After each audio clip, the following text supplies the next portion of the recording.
I'm Caleb, and this is Nolan and Wade, and we are the Spectacular Trio Mentor. We changed the name, Caleb. We're a spectacular trio. Yes, that. Yeah. I'm still getting used to saying that. Yeah. So thank you so much for coming on. For people watching, this Absolutely. has probably been in the works for a month. Yes. About? Yeah. I think we're coming up on a month. Yep. So Probably an anniversary soon. yes. So for people that don't know, Swampy Marsh is a co-creator of Phineas and Ferb, and Of the yeah, greatest show on earth. it is. It is one of the greatest shows ever. Yeah. I will agree with you there. Oh, thank you. I hope you do. Who But wants to? I'm Because prejudiced. kids, they might want So to there you follow go. in that footstep and do everything that Phineas and Ferb did. Well, I think that would be very challenging to do everything Hello. that Phineas and Ferb Never did. take that challenge as a no, because they don't. Well, first off, they defined gravity and time and space. So, They're busy boys. yes, they are. And they're smart ones, too. Yeah. So, that got me thinking. How did you guys come up with like half of the things that they did? Like, Yeah. they're so. And how did their mom never see them, Yeah. like, get busted? Well, it's funny. When we created the show, it started. The first thing we ever did was the roller coaster, and it was just a matter of getting Dan and I, and then a couple of our writers, to sit in a room and try to think. I mean, at the beginning of the show, when we were first putting it together, we sat in a room and tried to think of all the things that the 9, 10, 11-year-old boy in us would want to do if we could do anything in our backyard. I mean, the ultimate summer project. And that was really the whole start of it. And we ended up filling this whiteboard absolutely full of things that we would want to do. Some of them were pretty insane. And that was what, over the first season at least, we kind of used when we were writing outlines. And we did the same thing for Doofenshmirtz's Innators. We filled a board with Doofenshmirtz's possible innators. Some of them we used, some of them we didn't, but it was just a brainstorming exercise to kind of see all the possibilities that we had out there. And it was a way for us to kind of figure out which things that we would be comfortable with Phineas and Ferb doing and which things that we would be comfortable for Doofenshmirtz to do, because we didn't want any of it to be magic. They couldn't, wave a wand and do magic. It had to be, even if it was implausible, it had to be something that theoretically they could build. And it was the same with Doofenshmirtz. We didn't want it to be magic. And we also, with Doofenshmirtz, wanted to make sure that it wasn't truly malevolent, that it was the kind of petty, vindictive, stupid stuff that Doofenshmirtz would do. And that was kind of our rule for it. And that was what we based all the initial stuff on. It was, but that was the whole idea of it, was what would the 9, 10, 11-year-old boy in you want to do more than anything else if you could do anything over your summer vacation. Yeah. And then a second season, we had a bunch of writers who started suggesting stuff for us. And that was the great joy of doing the show too, is that we had a team of like 12 board artists and like 4 writers, and we could let them go and kind of empower them to start creating all this stuff. And then we could just join in the party. And that was just a blast. Sounds like it. It was. It still is. I love how in the roller coaster, when I was just so little, I was like, that's insane. Because Phineas and Ferb were just walking on a roller coaster, like just straight up. He was just walking down. Just when he's like, I'm gonna go get the snakes. Just walking straight down the roller coaster. I think that's kind of what hooked me on the show. Because I kid you not, I think I watched it 6 or 7 times over. Oh, good. Yes. Caleb, how many times have you watched it over and over? More than I can keep up with. Which episode? The entire series. It's okay. I have no life. I watch a lot of TV. You do 3,000? too have a life. You watch it 3,000 times over? No, Okay then. you do have a life. Yes, I do have a life, I guess. You said you didn't, and I know you do. All right. Trying to think. Yo, you got anything? I don't Huh? want to talk the entire time, so Huh? I don't want to talk all the time. What made you come up with the idea about the treehouse battle? I think that was another one that one of our writers, I think that was actually Martin Olson. He's one of the guys that Dan and I have written together with. He was originally on Rocco's Modern Life when we were working on Rocco's Modern Life. And for some reason, I believe that was one of his ideas, because Martin used to come up with the weirdest stuff. Hmm. And I think it was something that he came up with because of another joke he wanted to do. It's like he had this joke, and so he reverse engineered the treehouse battle to make that work. I could be wrong, but that's how I remember it. And it took us a while to figure out how to get the treehouse battle to work. It was very strange because it's always hard to do battles and fights because we're basically non-violent people. Dan and I are both kind of big pacifists. So anytime you pitch us one that's a fight or a battle or a war, we're like, we got to make sure we can do that right. So Treehouse Robots was a lot of work, but it paid off. That was a very funny episode. It was. What gave you the idea for Phineas and Ferb across the second dimension? Well,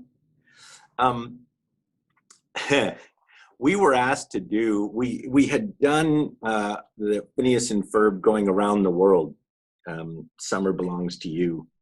That was awesome. Which was kind of our first, kind of hour long. And Disney came to us and said, we'd like to do a movie, which funny enough, Across the Second Dimension, I think is still the highest rated animated basic cable film ever, which we suddenly realized with now that everybody's getting their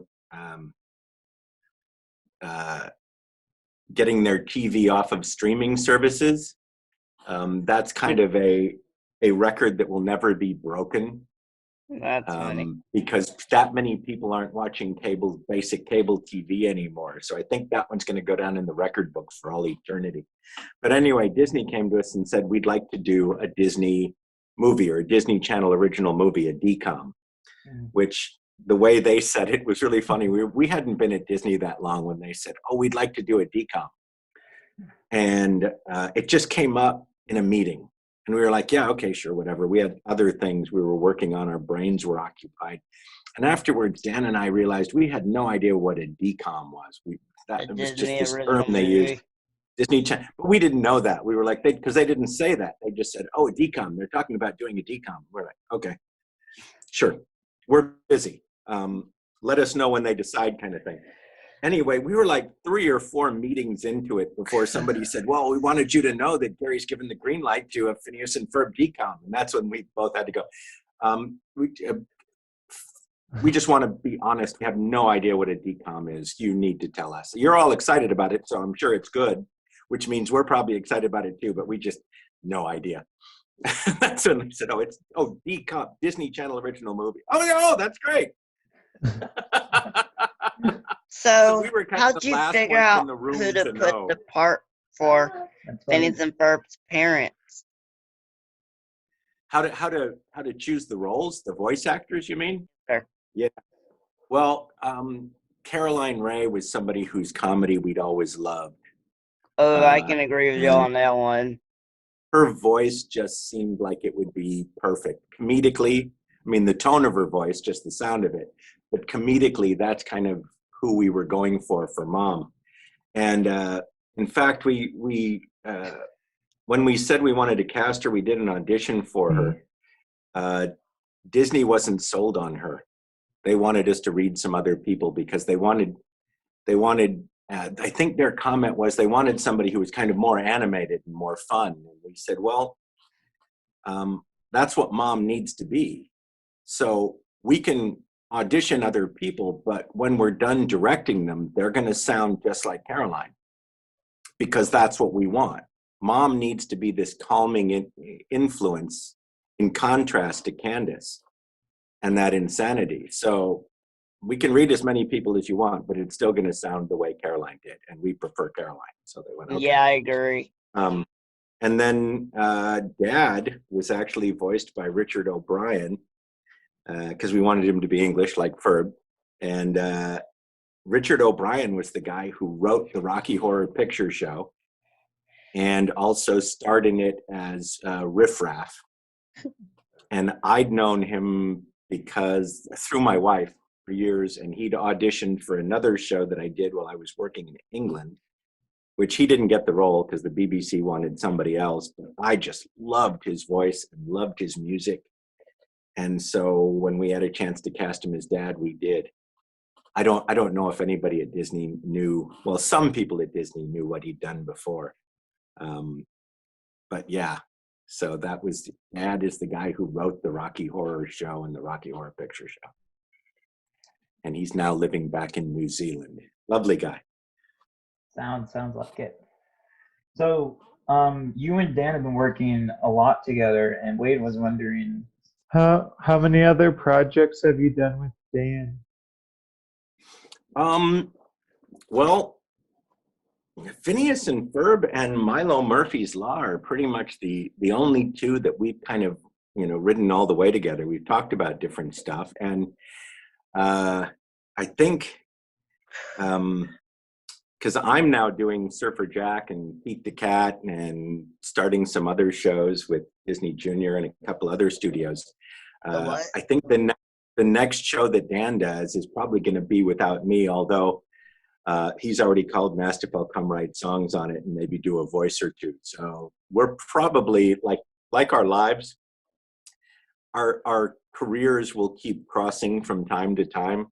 So I have a feeling we're both going to go off and do some things on our own, and then we'll probably circle back and do something together again.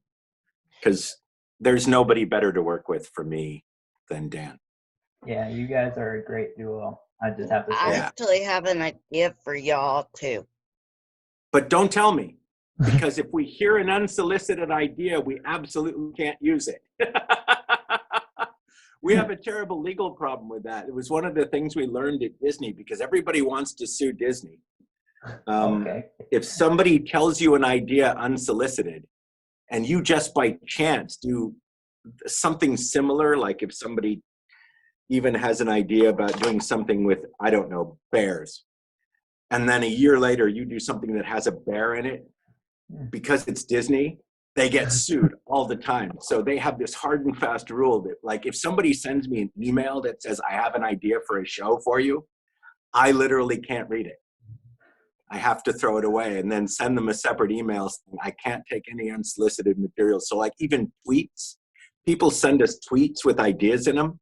I have to delete the tweet because I just can't take the risk of taking on an idea. The only ideas I listen to are from like toddlers, because you can't say no to a little kid, because you're like, oh, I can't say no to you. That's terrible. And you won't understand the legal saying that to us.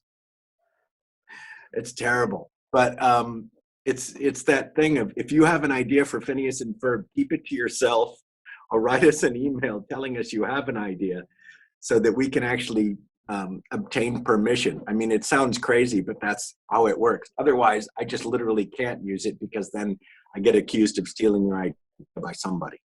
Not you, but that's the weird world I live in. I feel so bad.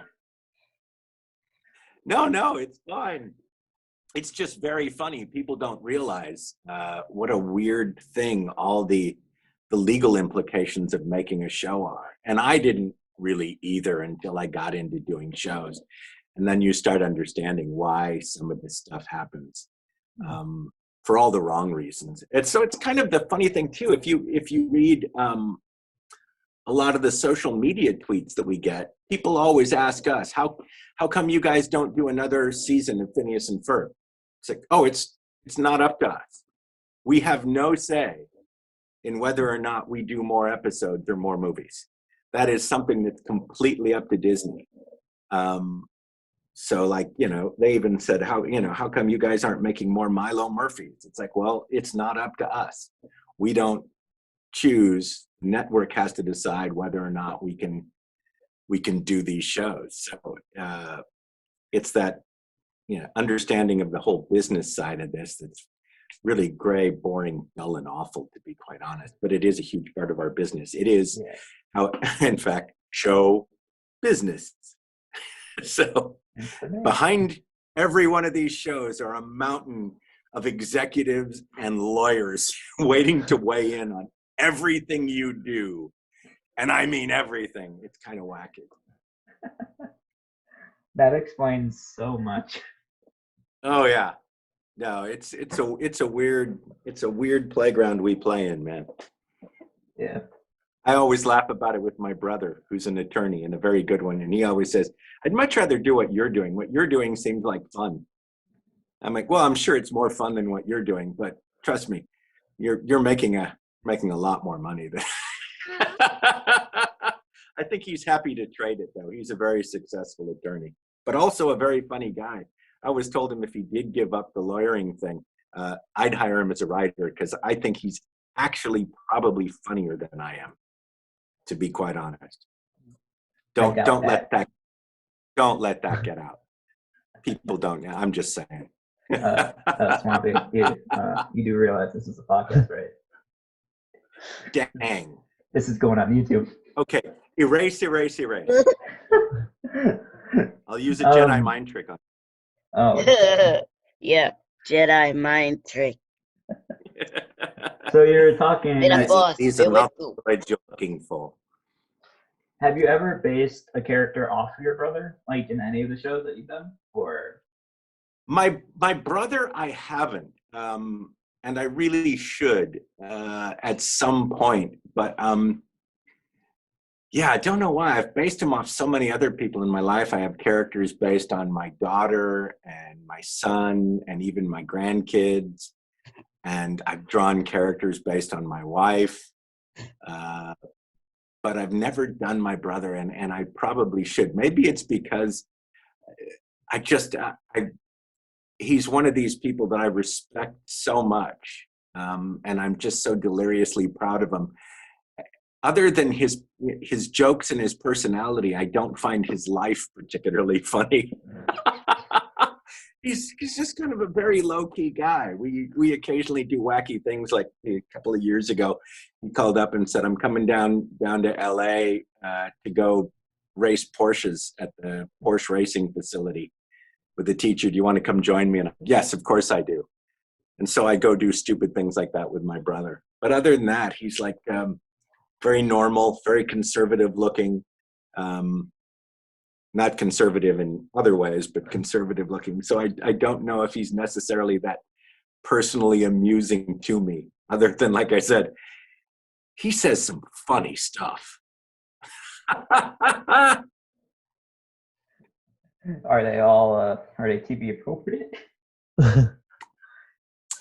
No, not all of his jokes are TV appropriate in any way. Yeah. No, definitely not. But I understand. I have a lot of siblings as well. I'm the youngest. Ah, yeah. I'm the oldest. I'm the oldest. I'm the second oldest, but I have four sisters. All of my brothers are half brother, stepbrothers. So my brother that I'm closest to, that I grew up with, is actually a half brother. We have the same mom, different dads. And then I have two other brothers that are from my dad with different moms. So we have a very confusing family. My one brother's in Kentucky, and then another one of my brothers, I think, is still down in Southern California, Orange County somewhere.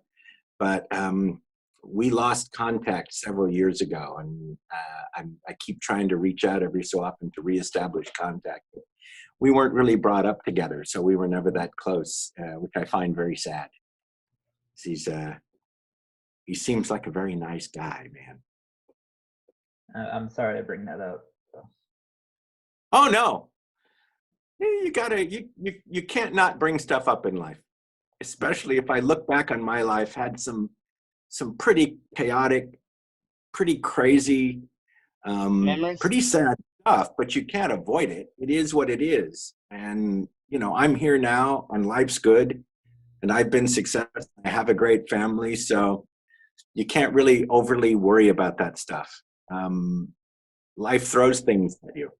It's either the reason that you let life destroy you, or it's the reason that you learn things that make you successful later in life. So I've always taken all of those things that have come at me as learning opportunities. I'm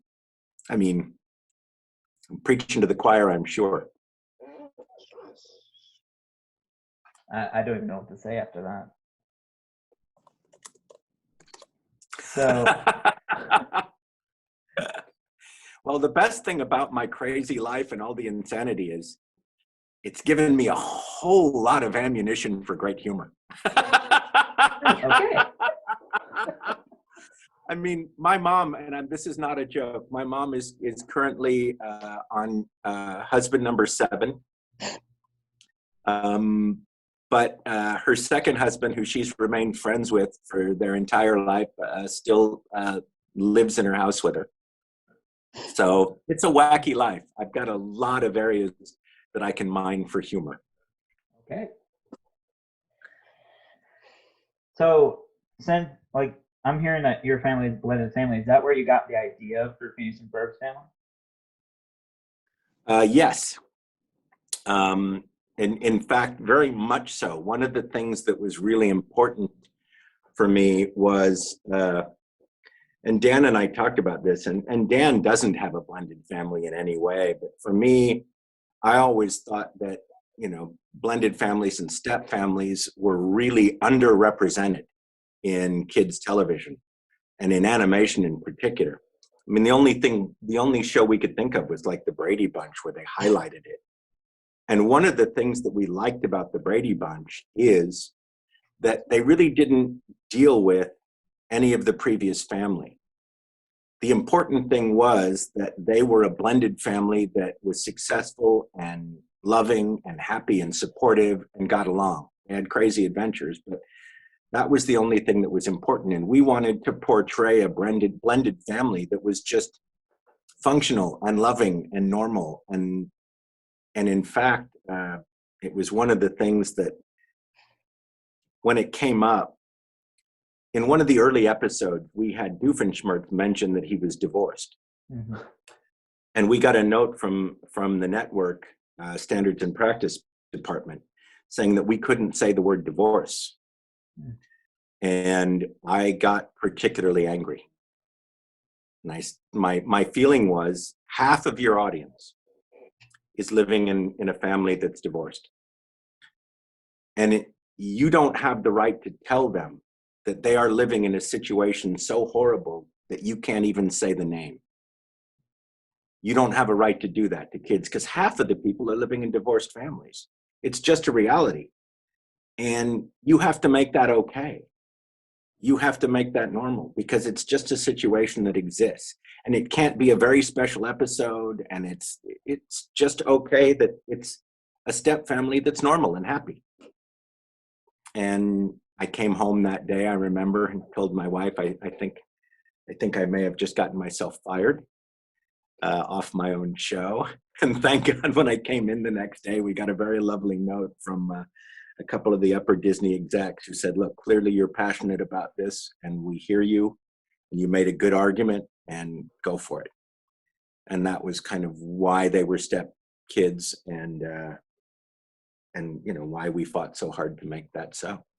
And that's why when people ask us today online, because we get this question constantly, who is Phineas and Ferb's real dad? And my thought is, well, it's Lawrence, because Lawrence was there doing the job, and anything that happens before that isn't part of the story that we want to tell. We're only telling this part.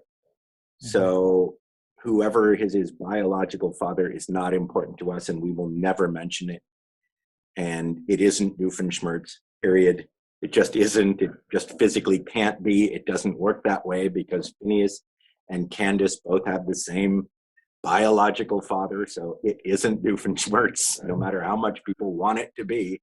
The weird thing Dan said is because there's no alternative theory about who Ferb's mom is, people don't run around asking who's Ferb's biological mom.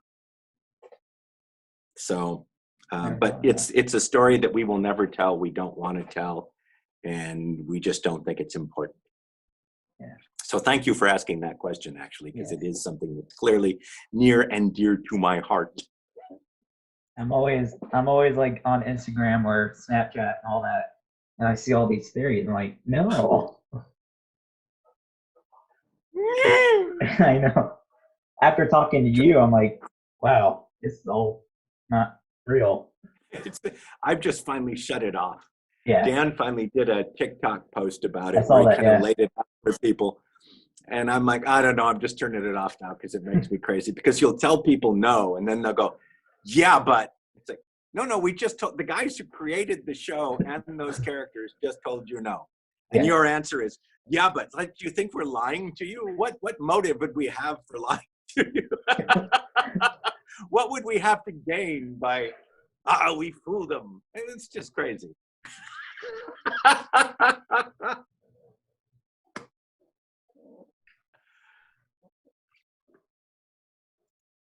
All right, everyone, you heard it here. He just debunked everything. Definitively. Yes. He has dropped the hammer. It is what it is. If I had a mic, I'd mic drop, but I don't. So imaginary mic drop.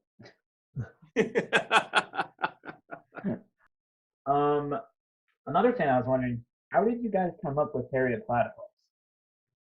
I think he's one. Well, we had a couple of things. We wanted it to be something unusual. We started having this conversation about there's this trend that when animals become really popular on a show, that people go out and buy them and then realize that taking care of a pet is a full-time, very serious job. Oh, wait. So what we didn't want to do is create something that was really popular than a bunch of kids. We wanted it something unusual, but if you picked something they could get, like something that people could go out and get, because you can get those, or even you can get weasels. What are those ocelot things? Ferrets. People, we talked about a bunch of stuff, but what we didn't want is a bunch of kids wanting them and then discarding them. And then we just sort of thought of platypus because it's so weird. And the other thing is nobody had really done it. Or we didn't see a lot of platypuses. So it gave us a chance to create and own the platypus for ourselves. And we could make stuff up. The first thing we said is, well, he's a platypus, they don't do much. Well, I don't know. I imagine they probably do quite a bit, but we could say that and there was nobody who challenged us. So except for some folks down in Australia and New Zealand, we could say anything we wanted about platypuses and people would take it as true. But if you look at platypuses, they're incredibly interesting. They're the only mammal, one of the only mammals. I've been corrected since then. There's a couple others that lay eggs, the echidna. They have poisonous dew claws. Instead of when they're nursed, they sweat milk, and they have a duck bill, a beaver. They're just so weird. They're funny, and we just thought it was the most illogical, strange, weird thing ever. And it had bonuses for all those reasons. Plus, when you look it up in Wikipedia, when we did, it said platypus, semi-aquatic egg-laying mammal. So when we wrote the theme song, all we had to add was of action.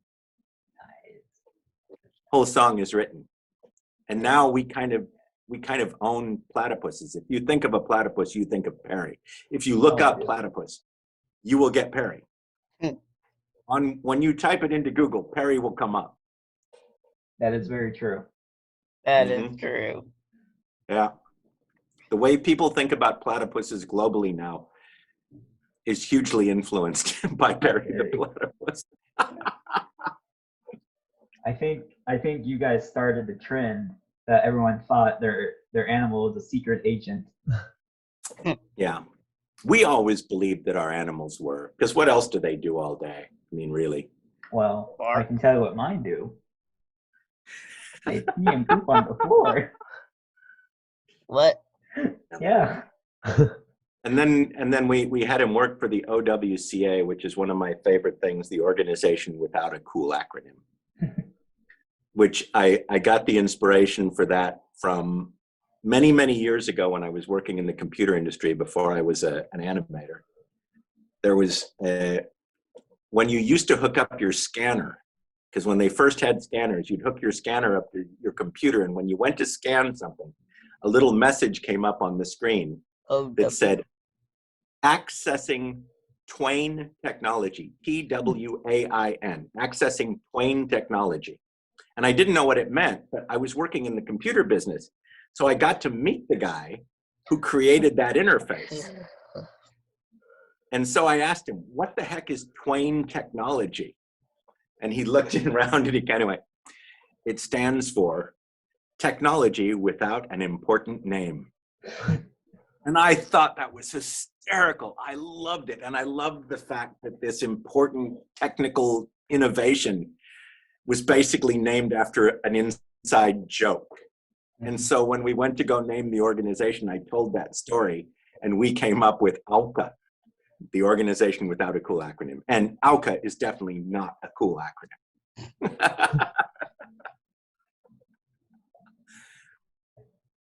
That is awesome. I think I want to end it here. So just if we go on and talk, I don't want to just end in the middle of it. Thank you, Swampy, for being on our show. Yes, thank you so much. Will you And do you're your voice? Always welcome. Thank you guys for having me, and thank you very much for helping to fight evil. If you ever turn into a animal and wish a job at the OWCA, please give me a call. But remember, first, you would have to turn into an animal. Right, Carl? Yes, I think that's true. That was awesome. Thank you. All right, thank you so much. Thank you guys, and thanks for being flexible with the reschedule and everything, and all your patience. So I appreciate it. Yep. Yeah. Bye. Fellas, send me the link. We'll see you again soon, I'm sure. Yes. Have a good day. You too. Take it easy.